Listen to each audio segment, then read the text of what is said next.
awili mamuna ikazi umzimu wakuyera mdaliso mpasetu koma awili mamuna ikazi umzimu wakuyera mdaliso mpasetu muluzani seyawa atati leloli muna kwa tisadamu ndi ava kalelo muluzani seyawa atati leloli muna kwa tisadamu ndi ava kalelo awili mamuna ikazi umzimu wakuyera mdali.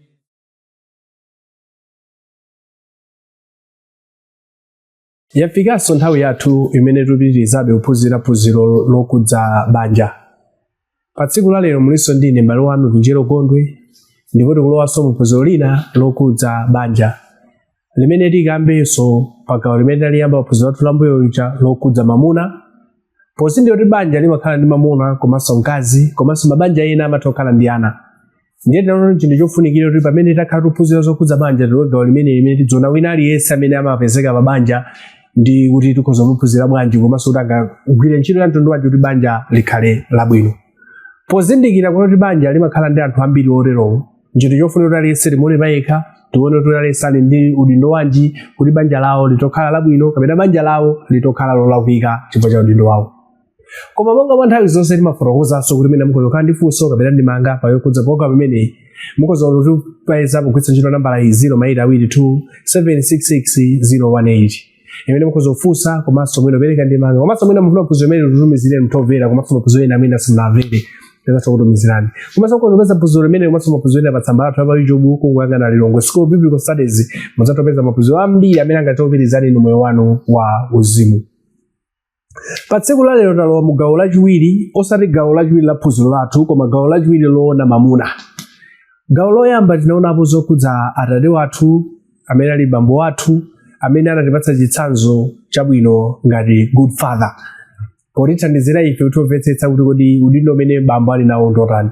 Pa gawo lachiwiri tiona za bambo amene timamuona amene alowa kuthupi amene amakhala pa banjapo. Ndipo tiona kunena kuti kodi mamuna ameneyi kapena bambo ameneyi udindo wake ndi otani. Udindo wa mamuna pa banja ndi otani. Mulungu polenga m'buku la Genesis chalo timapeza kunena kuti Mulungu anamulenga mamuna anamupatsa udindo. Buku la Genesis chapter 2 verse 15 verse 19 anamupatsa udindo. Udindo kuti alime komanso ayang'anire komanso kuonetsa umwini potchula mayina a zinyama zija.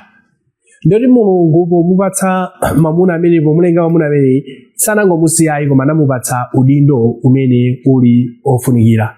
Tikaona pa buku la Efeso chapter 5 timapezapo kuti amuna akukumbutsidwanso kuti udindo wawo ndi okonda. Tikakamba zokonda ndere zimabwera kuteteza komanso kusamalira kapena kupereka zofunikira ndi kukonda. Tikati kukonda sikungoyankhula mpakamwa koma kukonda kumaoneka pa zochita zathu. Ndi zochita zake zimakhala zotani zoteteza komanso zopereka zoyenerera.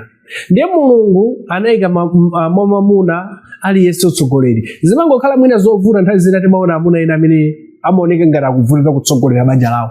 Koma Mulungu polenga anamuyika ndithu mamuna okhala mtsogoleri. Kaya ngachepe cha mtundu wanji, kaya mkazi wake akukhala onenepa, kaya akukhala wantali mamuna omoneka ofupi. Koma Mulungu polenga amayembekezera ndithu kuti mamuna wina aliyense akhale ndi utsogoleri. Ngakhale monga amene lero zimavuta nthawi zina pala amuna ena utsogoleri umavuta mapeto ake amatsogolera mwina ndi ngazi. Pamene tikulowa pa phunziro lathu limene lokudza udindo ndi yofunikira kunena kuti tione kuti kodi udindo umene mamuna ali nawo pa banja ndi otani kapena udindo umene bambo ali nawo pa banja ndi otani. Choyamba timapeza kuti mamuna anapatsidwa udindo okonda. Pa buku la Efeso chapter chake cha 5 pa verse yake ya 25 mlembi amene Paulo pamene amalemba anatipatsa ndithu udindo umene ulofunikira mwa mamuna. Pa Efeso chapter 5 verse yake 25 akunena kuti amuna inu kondani akazi anu monganso Khristu anakonda ekleziya nadzipereka yekha m'malo mwake. Ndi udindo umene Mulungu akumupatsa mamuna kuti iwetu mamuna ndi udindo okonda. Ukonde ndani? Ali ukonde akazi ako kapena mukonde akazi anu. Akakamba za akazi anu sakamba kuti ndi akazi 10 koma akatero kuti pamene munthu wakwatira mkazi wakoyo ndi wako. Ndi mmodzi nthu akupanga reference ya mkazi wako amene wakwatirayo. Izi zikhoza nthawi zina kuuka mazono ngati kuti umene usudindo. Chifukwa choti anthu amakwatira amakhala kondana ndi mukaitowuzana kuti amuna inu mukonde akazi anu. Ayi ndi udindo ndithu umene anapatsa. Koma Paulo pamene amakamba za udindo umenewu kuti timvetse anapereka chitsanzo. Anapereka chitsanzo yani pa verse 25. Anapereka chitsanzo chonena kuti amuna inu kondani akazi anu monganso Khristu anakonda ekleziya nadzipereka yekha m'malo mwake. Ekleziya ndi mpingo monganso Khristu anakonda mpingo. Ndiye Paulo akunena kuti chikondi cha mamuna pa mkazi wake chikhale ngati chikondi chimene Yesu anakondera mpingo. Anakonda bwanji? Akuti anaufera. Ndiye tikakamba za chikondi cha Mulungu chikondi cha Mulungu chimene akumuwuza mamuna kuti akonde mkazi wake si chikondi chongolankhula koma chikondi choti ukhoza kufa. Ukhoza kufa ifo umakonda mkaziyo. Chifukwa chakumuteteza ukozolola kuti ufe wewe kuti kuma mkazi wako akhale ndi moyo. Ndakuona kuti chikondi chake tu si cha China mwina pese chilo mamenewo. Si cha China, chikhale chikondi cha genuine. Chonena kuti iweyo kamati mkazi wanga nduyu kuti ndi wokonzeka umufera. Yesu anabwera kudzatifera ife chifukwa anatikonda. Ndiyeno kukonzeka kusiya zina chifukwa cha mkazi chimene afuna zoti ndazina kukhaliso na kwatiro makazi ndi zina zino makonda. Koma kwakwatira kuti uzisiye zimene zifanya mkazi wako. Mkazi wako akaloti kuti makakhalitsa kumene ujo makakukacheza ine mundisiya pano. Ukhalokozeka kuti ukozosiya ukakhala kumene kumangokacheza koma uzikhala ndi mkazi wako. Sono kwamba kusiya kwagwira ntchito maro kwamba kusiya kwakacheza ndi anthu ena chifukwa umusiya mkazi wako paika. Ndakuti chikhale chikondi chimenecho. Pala anthu ena amakwatira koma amasiya amayiwala kuti akwatira koma upeteza makonda zimene amakonda asanakwatire. Ndakuti ichocho si chikondi ayi. Chikondi chake chikhale chofera choti ukhoza kupanga zinthu zimene zili zoyenera kumufera mkazi wako. Ndakuti chikondi chimene Mulungu akunena ndi chimene. Chikondi chake chisakhala ngati timuona chitsanzo cha Abrahamu ndi Sara buku la Genesis chapter 20. Anakanana nthawi ino. Komanso mwana wake Isaki ndi mkazi wake pa buku la Genesis chapter 26 anakanana nakonso. Akuti chikondi chake chisakhale chimenecho koma chikondi pena paliponso ukozoloza uli ndi mkazi wanga. Osati kuti ntazira manori ari umamulozera ndi mwendo kuti akazangala kuti umaloza mwendo ngati sokuwanyadira uzaloza ndi dzala ndi chala muwanyadira osati ukanana ngati cha Abrahamu kapena cha Sara chimene nthawi zina anakanana pa chikondi. Ndakuti chikondi chathu tikhoza kufa nacho titakumana ndi zovuta ife tikhozokhala pambuyo kuwabimpha akazi athu mbuyo. Ndakuti Yesu anafa kuti mpingo wake ukapulumutsidwe kotero mamunanso aliludindo opulumutsa mkazi wake. Pa Efeso chapter 5 verse 28 anayankhula maonena kuti 20 verse 28 kotero amuna azikonda akazi awo ayiwokha monga ngati thupi monga ngati matupi ayiwokha. Wokonda mkazi wa iye yekha adzikonda yekha. Adzikonda akazi ayiwokha. Kutanthauza kuti pasakhalenso wina ukakwatira uli ndi udindo okonda akazi ako. Mulungu ndotha kuti zoti suwene okhala ndi akazi awiri suwene okhala ndi akazi atatu koma uli ndi mmodzi amene ukondane naye. Monga thupi lako mmene umakondera thupi lako ndi mmene ukondere amuna akazi anu. Ndoti mamuna upatsidwa inuyo amuna muli ndi udindo okonda akazi anu. Chachiwiri udindo wachiwiri umene mamuna ayenera kukhala nawo pa banja ndi utani? Timayipeza pa 1 Peter chapter 3 verse 7. Kukhala ndi akazi anu mwachidziwitso komanso mwaulemu.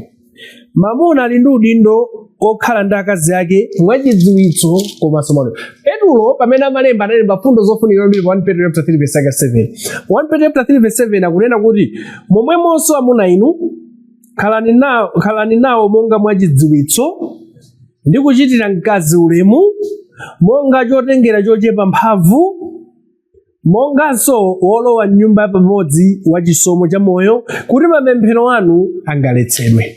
Apa Paulo wachula zinthu zambiri zimene zone pa vesi imeneyi. Akumuwuza mamuna kuti amuna inu udindo wanu wachiwiri ndi uwu. okhala ndi akazi anu mwachidziwitso komanso mwaulemu. Anayamba maonena kuti khalani, akunena amene kumapesa kaseti momwe mwamuna inu khalani. Mawu amenewa akuchoka ku chiyankhulo chimene timabwereka ngati ku Chigiriki oti khalaniwa, amene mu Chigiriki amanenedwa kunena kuti sunaikeo. Khalani akuchoka ku chiyankhulo Chigiriki amene amanenedwa kuti sunaikeo, kutanthauza kuti ndi zinthu zopitirira, sichongokhala cha nthawi imodzi ayi. Ndizosiyana zili ngati tifananize ganyu ndi ntchito. Ganyu ukagwira lero ukalandira malipiro awo zimazikhala zatha. Koma mawu khalani wafuna ukhala ngati kupitirira ngati kwa ntchito. Kodi ngakhala walandira malipiro lero mawu yembekezo lupitaso, tsiku lino yembekezo lupitaso. Ndakuti mamuna amene akhalira ndi mkazi wake mukhale mwanyonchomo, simwaganyu mokhala nawo. Kukhala kotani zonena kuti kukhala kwanu pa nyumba kukhale kosonyeza kuti mumakondana komanso mumadziwa udindo wanu kapena umamusowa mkazi wako kapena mamuna wako. Osati kuti mkazi akachoka kapena mamuna akachoka mkazi azisangalala, mamuna akabwera mkazi kudandaula. Kukhala ukusikwa choncho, koma kukhala kwa continuous kwabwino. Kodi mkazi akamaona mamuna wake kuti akuchoka azidandaula, akamaona mamuna wake akubwera azisangalala. Ndakuti udindo umene uli mwa inu amuna khalani nawo ndi motero akazi anu.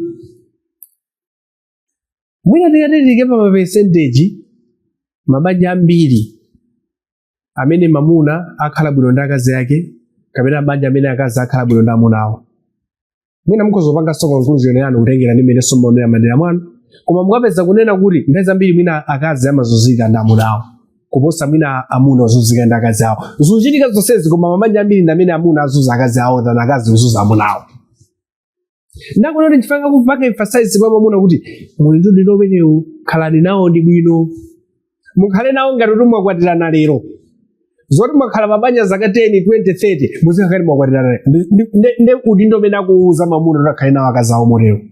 Koma sanapitiriza kunena kuti kukhala nawo kukhale kotani, khalani nawo monga mwachidziwitso. Akuti kukhala kwathu kukhale kwa chidziwitso. Akakamba za chidziwitso afuna kunaza kuti chani?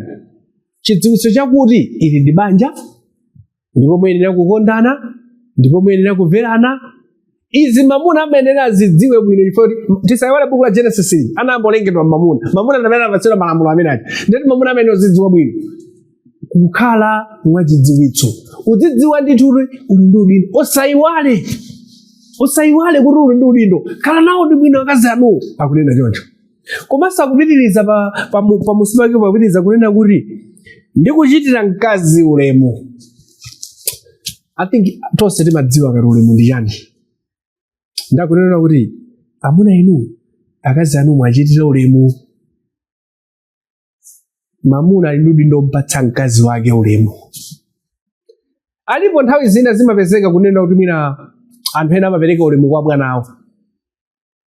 Akamayankhula bwana awo amayankhula mabwino, kaya bwana awo walakwira sayankhula mokwiya, sayankhula mokalipa chifukwa zoti awa ndi abwana anga. Ndakunena ulemu umenewo ubweretsenso mabanja. Iwe mamuna kamakhala ndi mkazi wako uzikhala ngati mkazi wakoyo mwina ndi bwana umutenge choncho kapena. Kodi bwana wako akakulakwira umamuloza? Kodi bwana wako akakulakwira mwina nthina ukoza mumenya mbama? Kodi bwana wako akakulakwira ukoza akamayankhula osamumvera? Tikapeza kuti sizimakhala choncho. Bwana wako akhoza kulakwira iwe koma iwenso umene ukhoza kupepesa. Bwana wako akhoza kulakwira iwe mwina zimene umafuna kuyankhula sungayankhulenso. Kapena ukhoza kuyankhula koma maulemuso. Ndakunena kuti titenge zimenezo zoti zibweretse pa nyumbapo. Akazi athu tikhale nawo maulemu. Nthawi zina timazoona mwina amuna ena akazi awo akamayankhula iwo amantuluka manyamuka mapira zona kuyankhula libe nazo ntchito. Akuti tisakhale nawo choncho. Umenewo si ulemu. Uzifananize mmene abwana ako atapa kuyankhula iwe kuti ungamanyamuka mapira tipeza kuti ayi ukhala pene kumvetsera. Ndakuti tikhale nawo maulemu umenewo. Osati kumenya, osati kuwanyoza, osati kuyankhula mosakhala bwino. Ndakuti tiyeni tikhale nawo maulemu. Kodi akazi anu makhala nawo maulemu? Makhala nawo. Ndazina mwina ukamayankhula bwanji? Kapena timayankhula bwanji? timayankhula zonse za ulemu kapena timangoyankhula ngati kuti uyankhula ndazina maneno tangoyankhula ngati uyankhula ndi mwana kuti sukumulabadiranso kuti kodi ndi ndani amene angarani kapena ntazina toti palibe wina angalowere awa angaraniso awa akuti mamuna akhale mwaulemu ndi mkazi wake. Uwo ndi udindo ofunikira kwa amuna. Mukamaona akazi anu mukhale nawo mwaulemu. Anapitirizanso kunena kuti pa vesi yomwe ananena kuti tikhale nawo monga chotengera chochepa mphamvu.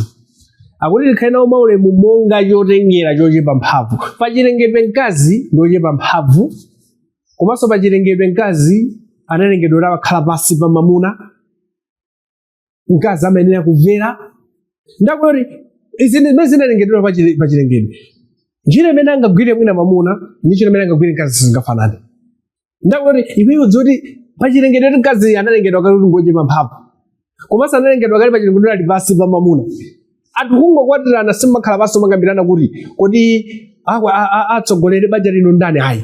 Anthu mwangokwatirana mmadziwa kale kuti mamuna ali ndi udindo otsogolera. Anthu mwangokwatirana mmadziwa kale kuti mamuna ali ndi ntchito yoyenera kuti achite. Ndakunena kuti pafunika kuzindikira kuti ali kale pansi palibe chosakhalirana nawo bwino. Palibe chifukwa chimenecho. Tiyenera kuti tikhale nawo bwino. Ndakunena kuti tizindikireni akazi ndi chotengera. Pali zinthu zina zimene mwina ukhozomunena mamuna zako, mukhozomunena lero akhozoyiwala, koma ntazina mwina akazi samayiwala sanga. Ndakuti tiyeni tikhale nawo bwino.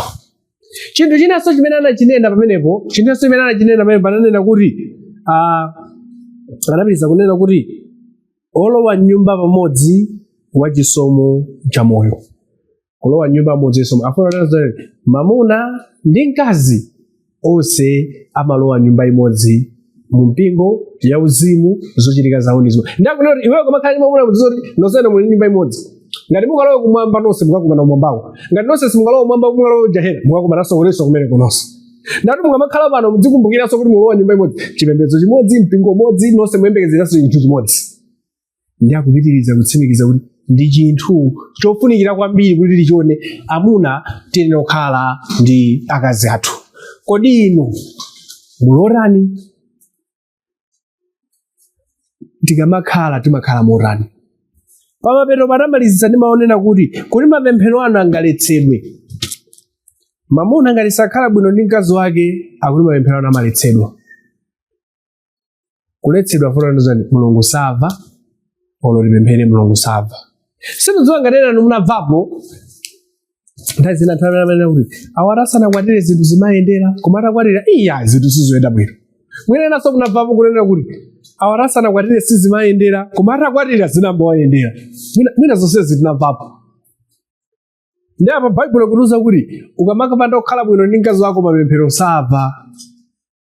Ukuzokhala mwina mamuna olimbikira ntchito, koma ngati sukukhala mwina bwino ndi mkazi wako, Mulungu sakubva mapemphero ako, mwina sangakudalitse. Alipo ena amene mwina mukhozomavutika lero koma mudziganiza kuti kodi ine ndakazanga ndimakhala nawo mwanji. Alipo ena anapita mayiko ena, anachoka mwina dziko la anapita kuti anayamba kupatira kumene kusiya mkazi wawo akuzunzika ndi ana, iwo aja akukhala kumene kuja kuyesetsa ulimbikira ntchito koma moyo osayendayi. Akulandira ndalama zambiri koma osaoneka kuti zikupita kuti. Nthawi zina mwina pamene mulakwa ndi apa, simunakhale bwino ndi akazi anu amene munawasiya. Ndakunena kuti tiyeni tikhale bwino ndi akazi athu. Ndipo 1 Peter 3:7 akunena kuti tikhale bwino ndi akazi athu. Udindo waukulu umene mamuna akupatsanso umenewo. Udindo wina umene mamuna akumupatsa tikupeza pa buku la Miyambo chapter 13 pa vesi yake ya 24. Mamuna ali ndi udindo otsogolera kukhazikitsa mwambo pa banja. Mamuna ali ndi udindo otsogolera kukhazikitsa mwambo pa banja. Pamalo pamene palibe mtsogoleri zinthu siziyenda. Koma pamalo pafunika kukhala mtsogoleri. Miyambo chapter 13 verse 24 akunena kuti wolekerera mwana wake osamenya amuda, koma onkonda anyambitse kulanga. Akuti munthu amene amalekerera mwana wake osamenya amamuda. Ukaiva vesi kwa ndambira kozona ngati koma vesi sikunena zinthu zabwino. Akuti munthu amene samulanga mwana wake umakhala umuda. Mwana wako akalakwa umafuna uchitepo kanthu.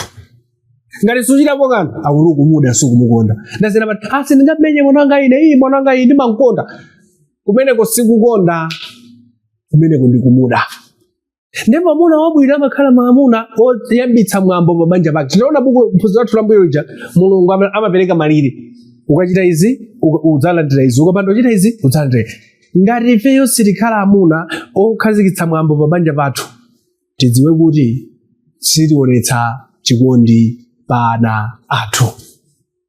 Kodi ife ndife amuna otani timaonetsa chikondi? Pabuku la Hebrew chapter 12 verse 6 amanenanso chimodzimodzi, amene mulungu samukonda, amene mulungu amamukonda amamulanga, koma amene mulungu sangakonda amangomusiya umangomuyang'anira. Pa Efeso chapter 4 verse pa Efeso chapter 6 pa verse ya 4 buku limene la Efeso chapter 6 verse 4 akunena kuti ndipo Atate inu musakwiyitsa ana anu komatu muwalere iwo maleredwe ndi chilangizo cha Ambuye. Pamene tikuwalanga ana athu tisaonjezenso kuopa kuononga. Mwana asalangidwe asanalakwe, mwana asalangidwe moposera msinkhu wake. Ndakutuza kuti ifeyo ngati makolo, ifeyo ngati amuna, ifeyo ngati abambo pabanjapo ndipo tili ndi ana, tiye talangeni, tiyambitse mwambo pabanja pathu tikuze zinthu. Paulo pamene amalembera buku la ku Atesalonika, buku limene la 1 Atesalonika chapter 2 pa verse yake ya 11, 12 komanso pa verse yake 11, 12 makamaka pa 1 Atesalonika chapter 2 verse 11 12 akunena kuti monga mudziwa kuti tinachitira yense wa inu pa yekha, monga Atate achitira ana ake a iye yekha, ndi kukudandaulirani, ndi kukusangalatsani, ndi kuchita umboni kuti muyende koyenera Mulungu amene anakuyitanani inu mulowe ufumu wake wa iye ndi ulemerero. Ndapa tikupeza pa buku limeneli la 1 Thessalonica chapter 1 verse 11 komanso verse 12. Bambo wabwino amathandizira ana ake ayende moyenera. Tikuona apa ukamba kuyenda moyenera, kuyenda mwa Mulungu. Ngati tili bambo wabwino tidzidziwa kuti kodi Mulungu afuna lirani. Zimakhala zovuta ngati bambo sadziwa mawu a Mulungu. Chifukwa ngati bambo sadziwa mawu a Mulungu bakutheka kuti banja lonse siliyenda mabwino. Bambo wamuna pa banja ali ndi udindo waukulu. Akadziwa mawu a Mulungu banja limayenda njira bwino, akapandodziwa mawu a Mulungu banja siliyenda njira bwino. Ndapa kutuza ndi tikunena kuti mamuna wabwino ali ndi udindo otsogolera banja lake. Kutsogolera banja lake lati pamwambo. Mwendo chita izi, simwendo chita izi, mwende umu, mwende umu, mwende umu. Ndiri mamuna apatsi udindo umenewo. Komanso senalekezere pomwepo. Pa 1 Timotheo chapter chake cha 5 pa verse yake 8 anaperekanso udindo wina pamenepo.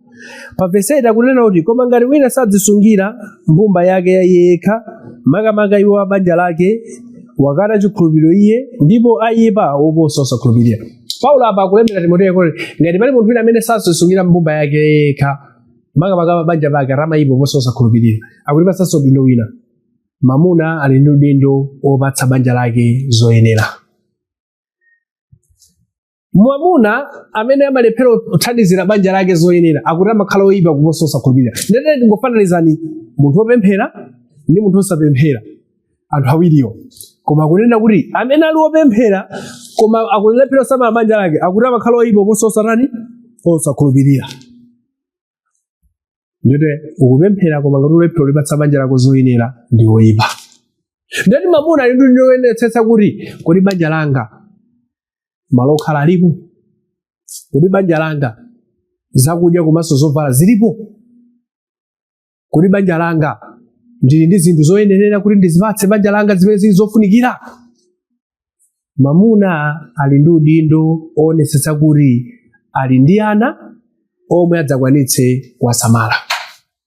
Chifukwa kuti ukwanitse kupatsa zoyenerera umene ukhaso ndi banja loyenerera pa saizi yako.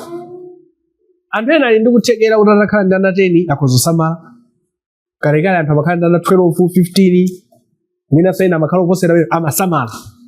Leronso okhozokhala ndi ana choncho koma nkhani ndi yakuti kodi uli kuthekera kosamala. Ndoti chifake mamuna ali ndi udindo otsogolera kuti ino akazi anga ndola ngati pabanja pano likhale ndi ana 3, ndola ngati likhale ndi ana 4, ndola ngati likhale ndi mwana mmodzi, ndamene dzamuthu mutani pano kumusamala. Tudziwa ana ndi mphatso. koma tisaiwale kuti mphatso imabwera ndi udindo osamala. Ndakunena kuti mamuna ali ndi udindo opatsa banja lake zoyenerera. Akakamba zoyenerera pa buku la Matundu mwene chapter chake cha 6 verse yake 8 amanena kuti koma pokhala nazo zakudya ndi zofunda zimenezo zitikwanire.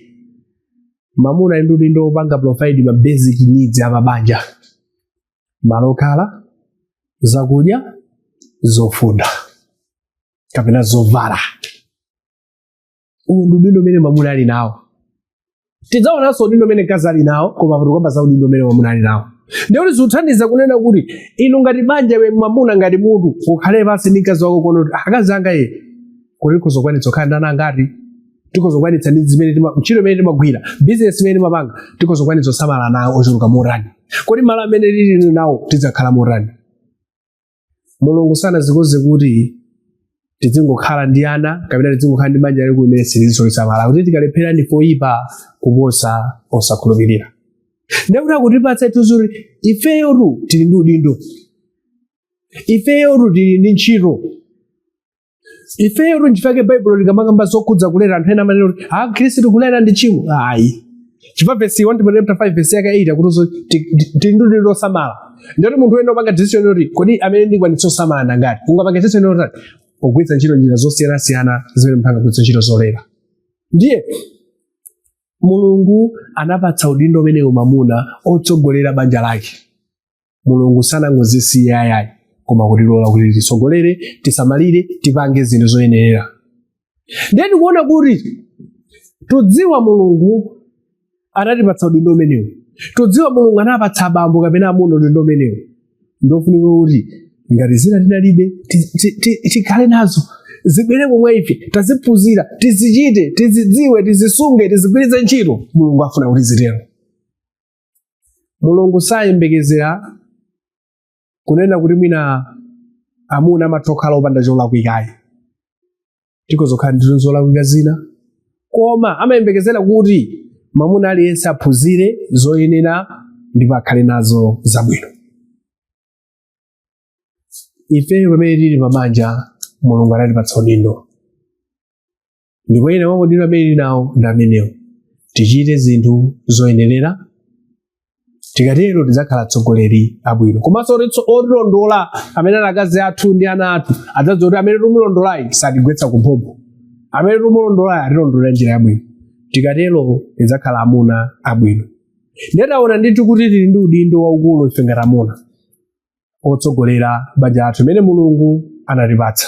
Tiyeni tikwaniritse udindo wathu, tiyeni tikhale bwino pa banja pathu. Tikatero Mulungu adzamva mapemphero athu, tikatero Mulungu adzakhala nafe, tikatero Mulungu adzadalitsa mabanja athu.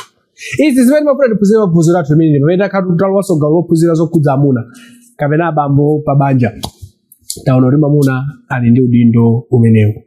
Pamogama ya lero mlali ndine malo anu Vinjero Gondwe, tikumbuke programu ya malipatsa ndalero ngosito bibi kosale mwina ndi ndifunso amene ndimanga tiko kwitsa ntchito nambala 082 766 018.